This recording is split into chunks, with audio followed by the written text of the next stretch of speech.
سب سے پہلے علی زمان آپ کو اور پشاور ہائی کورٹ بار کی الیکشن جیتنے پہ آپ کی ڈسٹرکٹ بار کی الیکشن جیتنے پہ آپ کی اور آپ کی ٹیم کو مبارک دیتا ہوں، اور میں امید رکھتا ہوں کہ جو 14 مئی کو ہائی کورٹ بار ایسوسی ایشن کا الیکشن ہوگا اس میں آپ پوری طرح شرکت کریں گے اور انشاءاللہ اسی طرح جیتیں گے جس طرح آپ نے پشاور ڈسٹرکٹ بار کی الیکشن جیتی۔ دیکھیں، میں آپ کے میں نے درخواست کی کہ آج میں اپنی وکیلوں کو ملوں، اور اس کی وجہ ہے کہ جو پاکستان موومنٹ کے نظریاتی لیڈر تھے وہ علامہ اقبال تھے، وہ بھی وکیل تھے، اور جنہوں نے وہ موومنٹ لیڈ کی میرے لیڈر قائد اعظم وہ بھی وکیل تھے۔ تو وکیلوں کی اس وقت اس ملک کو بہت ضرورت ہے۔ جو وکلا کمیونٹی ہے پاکستان کی، شاید کبھی بھی ملک کو اتنی ضرورت نہ پڑے جتنی آج آپ کی ضرورت ہے، کیونکہ ایک تو یہ کیس ہم نے عوام کے اندر لڑنا ہے سڑکوں کے اوپر، اور دوسرا ہم نے عدالتوں میں لڑنا ہے۔ یہ جو سپریم کورٹ بار ایسوسی ایشن کی جو میں نے عدالت میں ان کی جو پرفارمنس دیکھی، جس طرح انہوں نے ایک سازش کا پورا حصہ بنے، اس کی پوری سپورٹ کی جا کے سپریم کورٹ میں، یعنی مجھے اتنا افسوس ہوا دیکھ کے کہ کسی کو بھی اگر پتا تھا کہ یہ باہر سے سازش ہو رہی ہے اور یہ کس طرح ہمارے میر جعفر اور میر صادق نے مل کے ایک الیکٹڈ گورنمنٹ کو گرانے کی کوشش ہو رہی تھی، تو کم از کم وکلا کو تو سب سے زیادہ شعور ہونا چاہیے تھا۔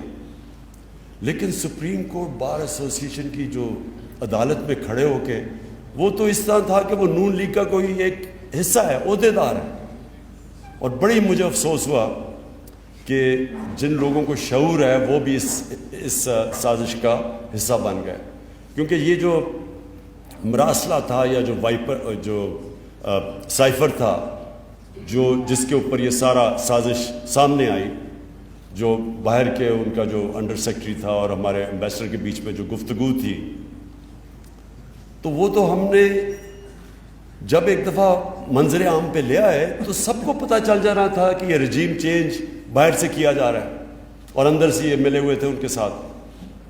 زیادہ تر تو ان کی جماعتوں کو نہیں پتہ، جتنی بھی جماعتیں ان کی سپورٹ کر رہی ہیں زیادہ تر تو ان کو نہیں پتہ۔ اس لیے ہم نے پارلیمنٹ کی جو سیکیورٹی کمیٹی میٹنگ تھی اس میں ان سب کو دعوت دی کہ آپ کو ہم دکھاتے ہیں یہ مراسلہ، لیکن وہ خود آئے نہیں، کیونکہ ان کے لیڈرز کو تو پتہ تھا، انہوں نے منع کر دیا۔ شہباز شریف تو اس کا پورا، اور نواز شریف حصہ تھا، آصف زرداری پورا حصہ تھا، تو ان کو تو پتہ تھا کیا ہے، لیکن باقی لوگوں کو انہوں نے منع کر دیا۔ تو اس لیے زیادہ تر لوگ انجانے میں اس سازش کا حصہ بن گئے۔ لیکن جو میں ایکسپیکٹ کرتا تھا کہ ہماری جو ٹاپ لیگل باڈی ہے اس کو تو کم از کم اس میں سمجھ آنی چاہیے تھی کہ کتنی بڑی سازش ہے، بہرحال انہوں نے اس کے باوجود اس کا حصہ بنے۔ ابھی جو آگے ہم نے لڑنا ہے، یہ عدالتوں میں بھی لڑنا ہے اور سڑکوں پہ بھی لڑنا ہے، اور اس کے لیے میں اپنی ساری جو پاکستان کی وکلا کمیونٹی ہے اس سب کو میں آرگنائز کر رہا ہوں۔ آپ نے سب سے پہلے میری آپ سے ملاقات ہوئی، کل انشاءاللہ لاہور میں وکیلوں کو مل رہا ہوں۔ ہماری ساری کوشش یہ ہے کہ یہ اس طرح کی وکیلوں کی بھی تحریک چلے جس میں نے پوری شرکت کی تھی، جو کہ ایک وقت پہ آزاد عدلیہ کے نام پہ جو ہماری تحریک چلی تھی جنرل مشرف کے دور پہ، میں چاہتا ہوں اس طرح کی تحریک پھر سے وکیل چلے۔ اور دوسری چیز، یہ جو الیکشن کمشنر ہے، کبھی بھی پاکستان میں نے اتنا جانبدار الیکشن کمشنر نہیں دیکھا جو موجودہ بیٹھا ہوا ہے۔ پہلے تو الیکشن کمیشن کمپلیٹ ہی نہیں ہے، تو سارے فیصلے یہی کرتا ہے، اور جس طرح یہ تحریک انصاف کو کوشش کر رہا ہے کہ اس کو ہر قسم کا نقصان پہنچایا جائے، یہ جو فورن فنڈنگ کیس ہے، فورن فنڈنگ کیس کیا ہے کہ بیرون ملک پاکستانیوں نے ہمیں پیسے بھیجے، جو کہ ہمیں ملک چلا رہے ہیں۔ آج اگر ملک چل رہا ہے تو بیرون ملک پاکستانیوں کے پیسے پہ چل رہا ہے۔ 31 ارب ڈالر انہوں نے باہر سے بھیجا ہے، وہ نہ بھیجیں تو سوچیں گے آئی ایم ایف سے صرف 6 ارب ڈالر ہم نے ہم نے قرضہ لیا, انہوں نے 31 ارب ڈالر بھیجا ہے, تو اس پہ تو پاکستان چل رہا ہے. تو ہماری بھی بہت بڑی بیرون ملک پاکستانی ہماری بہت بڑی سپورٹ ہے. تو یہ جو اس وقت ہو رہا ہے, یہ جو الیکشن کمیشن کر رہی ہے کہ باقی دو پارٹیز کے کیس نہیں سن رہی, سپریم کورٹ نے کہا کہ تینوں کے اکٹھے سنو, ان کے سن نہیں رہی اور ہمیں بار بار کٹہرا میں کھڑا کیا ہوا ہے, اور تاثر یہ دی جا رہا ہے کہ جی تحریک انصاف نے کوئی بہت غیر قانونی چیز کی ہے, جو نہیں کی, جو ثابت ہو جائے گا جب بھی ہمارے سب اکٹھے مل کے کیسز سنے جائیں. لیکن میں یہ چاہتا ہوں کہ آپ کی مجھے ہیلپ چاہیے ہوگی, یہ جو الیکشن کمیشن کے اوپر بھی, اور پھر یہ جو ابھی شہباز شریف ہم یہ عدالت میں جا رہے ہیں کہ 16 ارب روپے کے ان کے اوپر جو کیسز بنائے تھے وہ ایف آئی اے نے بنائے تھے, جو انہوں نے نوکروں کے نام پہ پیسہ لیا ہوا ہے. اب یہ اقتدار میں آ کے سب سے پہلے جتنے آفیسرز انویسٹیگیٹنگ تھے ان کو فارغ کر دیا. یہ کیسے ہو سکتا ہے؟ یہ کہیں بھی دنیا کے اندر قانون میں آپ جانتے ہیں کانفلکٹ آف انٹرسٹ ہوتا ہے. اگر آپ کے کیسز ہیں آپ کیسے اس ادارے میں مداخلت کر سکتے ہیں؟ اس کے لیے بھی ہم عدالت میں جا رہے ہیں اور آپ کی بھی ہمیں مدد چاہیے ہوگی, کیونکہ یہ تو ایک ایف آئی اے ڈسٹرکشن ہے. اس کے بعد تو ایف آئی اے کبھی بھی کسی طاقتور کے خلاف جرت نہیں کرے گا کیس کرنے کا. کوئی بھی طاقتور, کوئی F B R, F I A, NAB, یہ سب ڈریں گے طاقتور لوگوں کے خلاف قانونی کارروائی کرتے ہوئے, کیونکہ ان کو ڈر ہوگا انتقامی کارروائی, بعد میں انتقام لیا جائے گا. اس لیے اس پہ بھی ہم انشاءاللہ آپ سے ان ٹچ ہوں گے. آپ کو بھی علی زمان ہم آپ کو بتائیں گے کہ ہمیں کرنا کیا ہے, کیونکہ دیکھیں یہ میں پھر سے بتاتا ہوں, یہ تحریک انصاف کی جنگ نہیں ہے, یہ پاکستان کی جنگ ہے. یہ اگر ہم نے قبول کر لیا, یہ جو انہوں نے ہمارے اوپر مسلط کیا سازش کے ذریعے, تو پہلے تو سب سے پہلے یہ یاد رکھیں کوئی امریکہ کے سامنے ان کی دھمکی کے سامنے نہیں کھڑا ہوگا. سارے پرائم منسٹر جن کو کرسی کا شوق ہے وہ تو ڈریں گے کہ کبھی بھی ہمیں ہٹا سکتے ہیں, تو وہ ہر ان کی بات مانیں گے. یہ بہت بڑا ملک کو آگے جا کے نقصان پہنچے گا اگر یہ کامیاب ہو جاتے ہیں, اور یہ ہر ان کی وہ بات مانیں گے جو ادھر سے حکم آئے گا.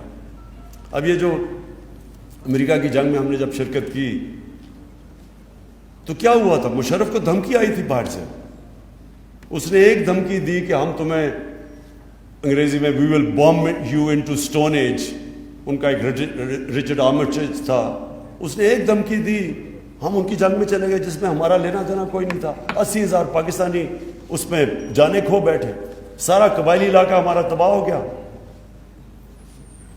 پتہ نہیں 35 لاکھ لوگوں نے نقل مکانی کی, سوات میں جو ہوا 40 لاکھ ادھر سے نقل مکانی کی. تو وہ سارا کچھ ہوا کیوں؟ کیونکہ ہمارا جو سربراہ تھا وہ پریشر نہیں لے سکا, ایک دھمکی میں گھٹنے ٹیک دیے. تو ابھی بھی دھمکی ہے, ابھی بھی انہوں نے کہا کہ یہ چاہتے تھے کہ یہاں بیسز ہوں افغانستان کے اوپر ڈرون اٹیکس کے لیے. تو جو ایک دفعہ ہم نے یہ اپنے ملک کو تباہ کر چکے ہیں, ہم کیوں ان کی جنگ میں پھر سے شامل ہوں؟ اور پھر ان کی یہ بھی کوشش ہے کہ جو وہ کہیں ہم کریں. اب روس سے ہمیں 30% کم قیمت پہ تیل مل رہا تھا, 30% کم پہ گندم مل رہی تھی. ہم نے اس وقت 20 لاکھ ٹن گندم امپورٹ کرنی ہے, روس سے 30% کم قیمت پہ مل رہی تھی. آگے گیس کا پرانا کانٹریکٹ چل رہا ہے جو ہم سائن کریں کیونکہ ان کے پاس گیس بڑی سستی ہے. تو وہ ادھر سے حکم کرتے ہیں کہ جی آپ یہ نہیں کر سکتے. ہندوستان کو انہوں نے کہا, آگے ہندوستان ان کا اسٹریٹجک لایا, پھر بھی انہوں نے ریفیوز کر دیا کہ ہماری جی انڈیپینڈنٹ فارن پالیسی. اور ہم جو نہ 3 میں نہ 13 میں ہمیں دھمکیاں دے رہے ہیں. اور یہ جو آپ اوپر اب انہوں نے پتلے بٹھا دیے ہیں, کیونکہ ان کی اربوں ڈالر باہر پڑے ہوئے ہیں ان سارے خاندانوں کے, یہ کبھی بھی ان کے سامنے نہیں کھڑے ہوں گے. کیونکہ وہ جو روسی ہیں, جو روسی بڑے بڑے بزنس مین جن کو اولیگارکس کہتے ہیں, ان کے سب کے ضبط کر رہے ہیں پیسے اب جو مغربی بینکوں میں پڑے ہوئے ہیں یا آف شور اکاؤنٹس میں پڑے ہوئے ہیں یا ان کی جائیدادیں ہیں. تو ان کو بھی یہی ڈر لگا ہوا ہے کہ یہ ناجائز پیسہ ہے, یہ کبھی ثابت ہی نہیں کر سکتے کہ پیسہ آیا کدھر سے. تو اس لیے کبھی سٹینڈ نہیں لیں گے, اس لیے ان کو لے کے آئے ہیں. اپنے ملک میں ایک آدمی, کوئی بھی آدمی ضمانت پہ ہو کرپشن پہ, اس کو کوئی نوکری, چپڑاسی کی نوکری نہیں مل سکتی اس ملک میں, اور ہمارے اوپر پرائم منسٹر اور ساری کیبنٹ تھوپ دی ہے. تو میں آپ سے آخر میں یہ کہنا چاہتا ہوں کہ دیکھیں مجھے اس وقت پاکستان کے وکیلوں کی ضرورت ہے. آپ نے سب نے میرے ساتھ چلنا ہے. اپنے ملک کی تختہ بار بھی ہم نے جیتا ہے 20 سال. اچھا ندیم شاہ ایڈوکیٹ صاحب. اچھا ندیم ہے یا ندیم شاہ؟ ندیم شاہ. اچھا ندیم مبارک ہو آپ کو بھی تخت بھائی بار ایسوسی ایشن کی جیتنے کی. اچھا 18 سال. میں یہ چاہتا ہوں کہ دیکھیں پہلے تو شرکت ضرور کریں ہر جگہ. اس وقت اپنی ہماری صحیح معنی میں منظم کریں اپنی وکلا تنظیموں کو, لیکن سارے اپنے ملک میں وکیلوں کو تیار کریں. جو ہمارے نئی بھی ہیں نا, جو دوسرے بھی ہیں, ان سے بھی بات چیت کریں, کیونکہ وہ بھی ان کو بھی خوف ہوگا کہ کرپٹ غلام امریکنوں کے غلاموں کے نیچے اپنا ملک کا ہم ان کے نیچے اگر ہم چلیں گے تو وہ سارے ملک کو نقصان ہے.